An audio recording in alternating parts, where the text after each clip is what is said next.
अस्सलाम वालेकुम। दार-ए-अरकम स्कूल वोरी town campus Islamabad phase 1 की तरफ से आपको वेलकम किया जा रहा है।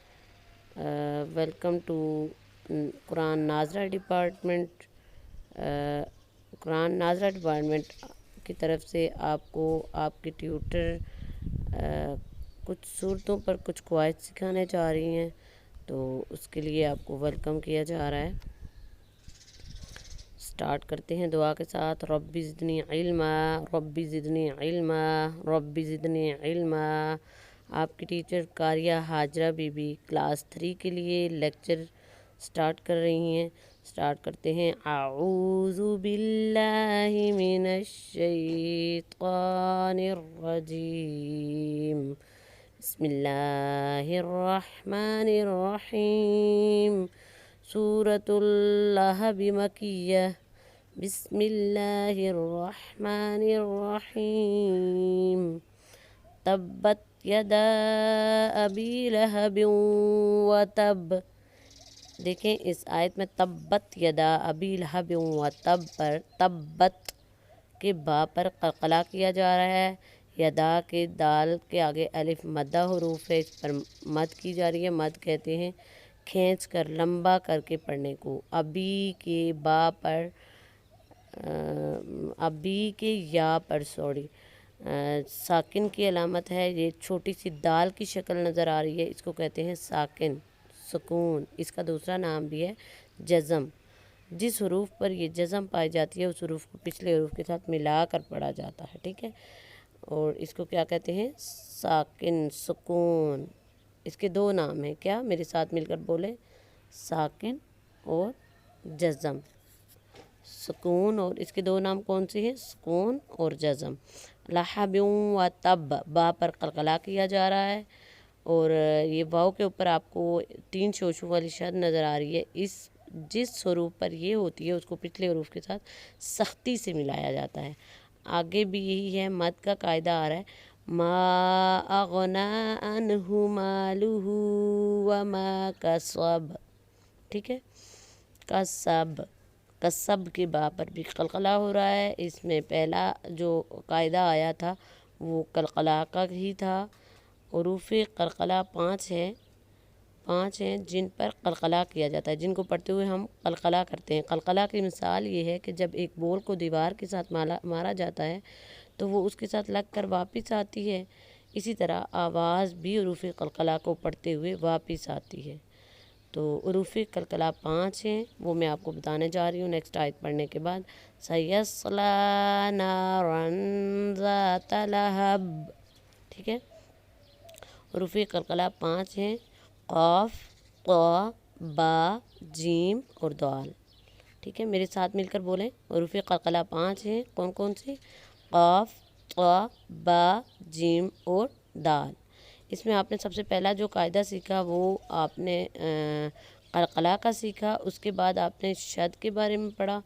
उसके बाद आपने मद के बारे में पढ़ा। शद वाले हरूफ को पिछले हरूफ के साथ सख्ती से मिलाया जाता है और मद वाले हरूफ को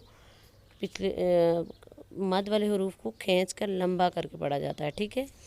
और अब आपको पता चल गया है क़ाफ, तवा, बा और जीम और दाल पर हम क़लक़ला करते हैं, ठीक है।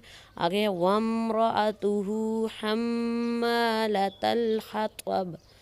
हम्मा के मीम पर शद आ गई है और इस पर मीम पर और नून पर जब शद आ जाती है तो वहाँ पे गुन्ना किया जाता है। तीसरी चीज़ जो आप पढ़ रहे हैं इसमें वो गुन्ना का कायदा पढ़ रहे हैं। गुन्ना किसको कहा जाता है? गुन्ना, नाक में आवाज़ को थोड़ी देर रखने को गुन्ना कहा जाता है। गुन्ना किस पर किया जाता है? मीम पर जब शद हो और नून पर जब शद हो, या नून साकिन और मीम साकिन पर भी गुन्ना किया जाता है। यानी नून साकिन और मीम साकिन का मतलब ये है कि छोटी सी दाल मीम और नून पर जब आ जाती है उनको पिछले हरूफ के साथ मिलाकर पढ़ा जाता है तो थोड़ा थोड़ा गुन्ना किया जाता है, ठीक है।